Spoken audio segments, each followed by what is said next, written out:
আজকের এই মানববন্ধন কর্মসূচিতে উপস্থিত সকল সাংবাদিক এবং আমাদের ছাত্র জনতা ভাই বন্ধুগণ, গত 16 ডিসেম্বরে ঘটে যাওয়া যে নির্মম কাহিনী, আবু সাইদ ভাইকে নিয়ে যেই কটূক্তি করা হয়েছে এবং পরিশেষে উনি জয় বাংলা স্লোগানে ওই জায়গার পরিবেশটাকে যেভাবে বিনষ্ট করা হয়েছে, ওইটা তীব্র প্রতিবাদ জানাচ্ছি।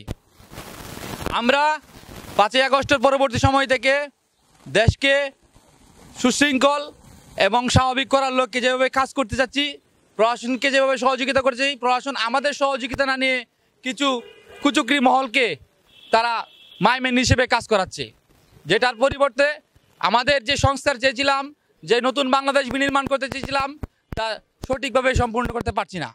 সুতরাং আমি আমার জায়গা থেকে বলছি, বৈষম্যবিরোধী জেলা আন্দোলন থেকে বলছি, ওদেরকে অনতিবিলম্বে যেই 24 ঘন্টার আলটিমেটাম দেওয়া হচ্ছে, ওই আলটিমেটামের ভিতরে সঠিকভাবে তাদের সিদ্ধান্ত গ্রহণ করা উচিত, অন্যথায় আমরা কঠোর আন্দোলন গড়ে তুলব এবং কিশোরগঞ্জের রাজপথ আবারও আন্দোলনে মুখরিত করব।